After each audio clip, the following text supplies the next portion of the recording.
Hi there, I'm Mia, and at 29 years old, I find myself freshly divorced from my husband, Fred. Our love story began back in college, where we shared classes and quickly fell for each other's charms. Despite our strong bond, there was a persistent thorn in our side. Fred's mother, Holly. She seemed to harbor an inexplicable animosity toward me, constantly meddling in our relationship. Despite voicing my concerns to Fred, he struggled to confront his mother, torn between loyalty to her and his love for me. Eventually, I resigned myself to endure Holly's unwarranted criticisms, believing Fred was inadvertently feeding her ammunition. Our relationship weathered many storms, with frequent arguments over his mother's influence. However, Fred eventually saw reason and ceased divulging details about our lives to her. After 3 years of dating, we tied the knot, much to Holly's chagrin. Her attempts to sabotage our marriage proved futile, and we distanced ourselves from her toxic presence for a while. During this period, both Fred and I found success in our careers. Although I outearned him slightly, to maintain balance, we split our expenses unevenly, with me covering the lion's share. Yet, despite our marital happiness, I felt a void within me, a need to pursue something of my own. Drawing upon my knack for design, I delved into graphic design as a side venture. Keen to keep it under wraps, I embarked on courses and invested in equipment without Fred's knowledge. My best friend, Jess, was the sole confidant of my new endeavor, offering encouragement and practical advice. As my skills flourished, Jess introduced me to acquaintances who were eager to engage my services. Despite my novice status, they admired my work and entrusted me with projects, gradually expanding my client base. This newfound source of income alleviated financial pressures and allowed Fred and me to enjoy a more comfortable lifestyle. With each paycheck, I squirreled away savings, dreaming of treating Fred to something special, a token of gratitude for standing by me through thick and thin. I hadn't broached the topic with him yet, and every time I considered it, it seemed like he was avoiding any serious conversation. It became evident to me that something was amiss, but he remained tight-lipped about it. The first inkling I had of trouble was when Fred confessed to me that he had exhausted his entire paycheck on investments just a week after receiving it. We had a heated disagreement about it, but we managed to patch things up for the time being. To make ends meet, I put in extra hours at work, which helped alleviate some of the strain. The following month, Fred repeated the same pattern, leaving me feeling exasperated. I couldn't fathom how he could squander his earnings so recklessly. In my frustration, I lashed out with hurtful words, though I later regretted my outburst. However, when the same scenario repeated itself for the third consecutive month, I reached my breaking point. I had become more cautious with my finances, working tirelessly not just at my day job, but also with my burgeoning graphic design side business, which was increasingly becoming our primary source of income. When Fred once again found himself strapped for cash, I was fed up. How could you let this happen again? Have you learned nothing? I admonished him.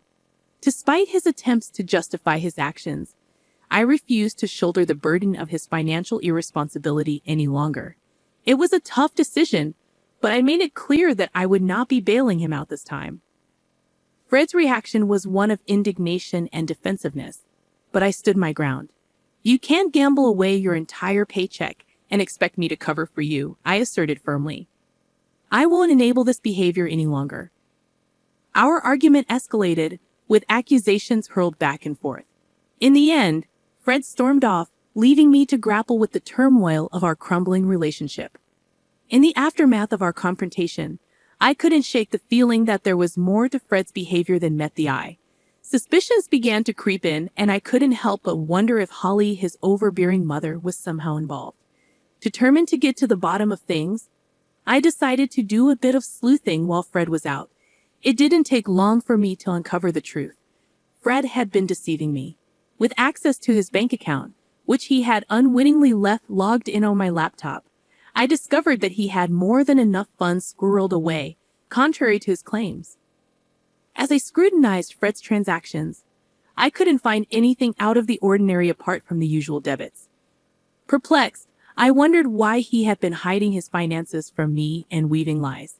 Seeking clarity, I delved into his messages, and the first person I noticed him texting was his mother.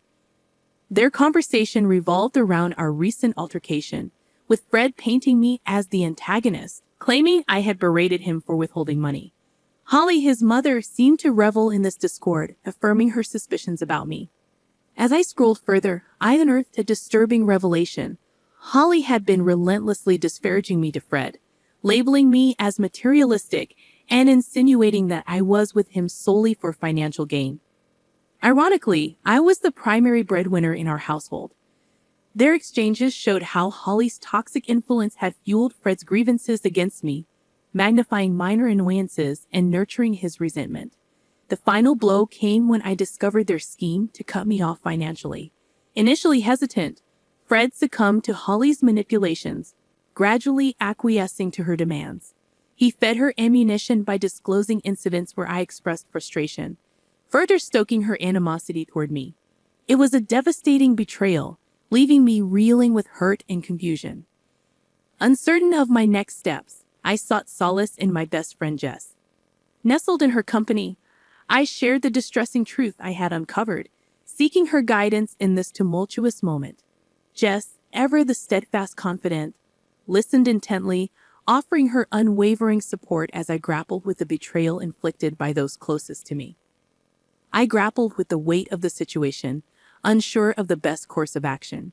It seemed glaringly obvious.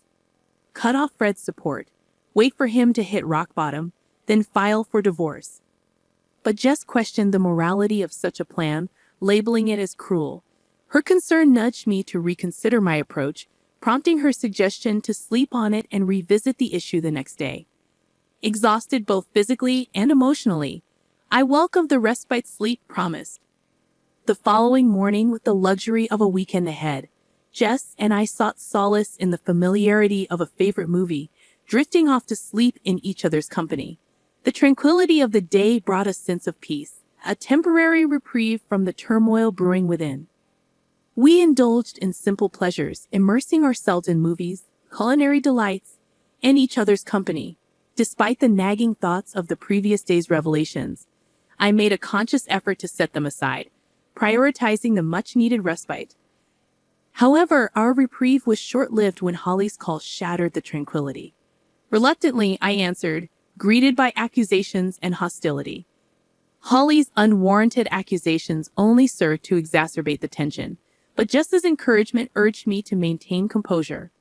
In the midst of Holly's tirade, an unexpected proposal emerged, a 50-50 split of everything between Fred and me. It was a proposition tinged with skepticism, a test of my commitment to the marriage. Despite the audacity of her demand, I agreed, willing to entertain any possibility of salvaging what remained of our relationship.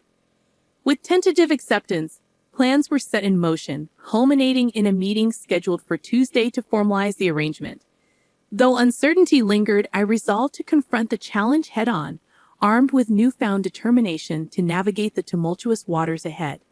I was stunned by the turn my marriage had taken, torn between disbelief and seething anger. How dare Holly brand me a gold digger, and how could Fred stand by and allow such an accusation? I had stood by him through thick and thin, supporting his endeavors even when they led to losses. I'd covered for him when he lied, shouldered the burden of our shared responsibilities, all while concealing my own side hustle, waiting for the right moment to reveal it to him.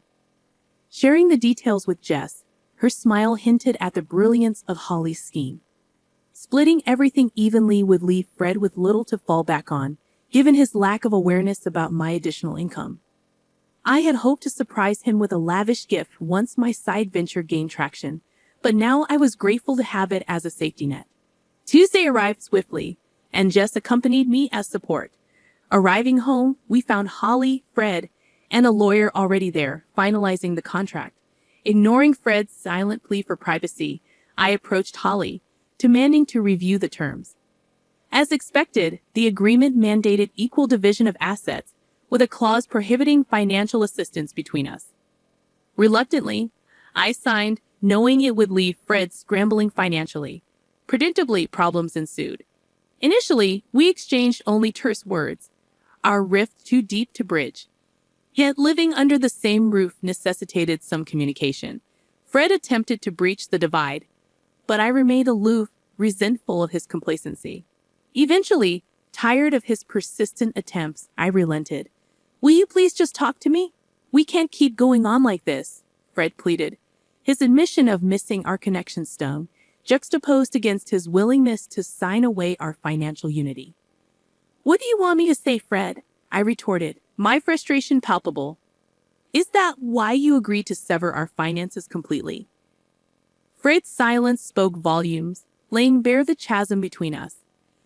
As we stood at the precipice of our shattered marriage, I grappled with the weight of our choices, uncertain if reconciliation was even possible. "I just needed to know where your loyalty lies, Mia. Despite all the issues caused by your mother, you still choose to side with her.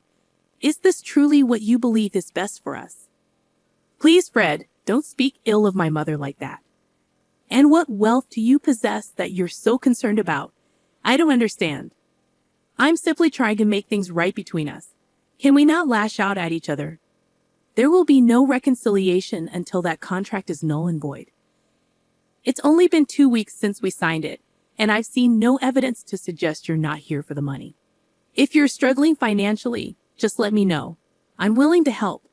Wouldn't that be a breach of the contract? I won't risk violating it. Why are you making this so difficult? Can't we just be civil?" I could see Fred grappling with conflicting influences, your mother's and his own. The Fred I married wouldn't have succumbed to such manipulation. That month, I diligently paid off our major debts, leaving Fred in a bind. With my share settled, I had more disposable income. Jess and I indulged in lavish outings, while Fred always had an excuse for his financial constraints. My graphic design side gig thrived, leading me to consider quitting my day job. Meanwhile, Fred struggled, his portion of the pantry often bare. While part of me empathized, I reminded myself he brought this upon himself. Holly's unexpected visit left me uneasy. Accusing me of stealing from Fred, she threatened to involve the police. Confused and defensive, I demanded an explanation.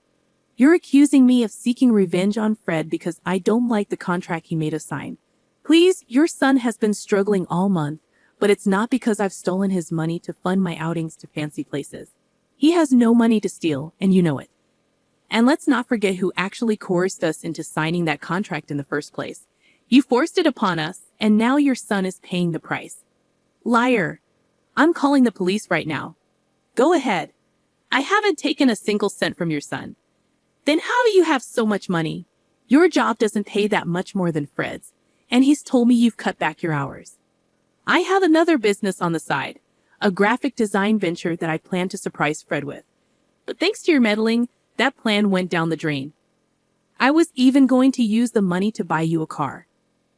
"How much do you make from it?" "More than you think, you see. I didn't lie. I was trying to do something good, and then you ruined it. If you care so much about your son, maybe you should be the one supporting him." With that, I handed the divorce papers to Fred. I had filed for divorce right after we signed the contract, holding on to them until the right moment. Fred's shock was palpable, but I felt no sympathy. Holly's satisfaction should have been evident, considering it was what she had been pushing for. Instead, she looked furious now that she understood the consequences for Fred. I informed them I would be moving out in 3 weeks, agreeing only to continue splitting the remaining loan payments. Fred tried to plead with me, but I remained resolute, reminding him that this was the consequence of his actions.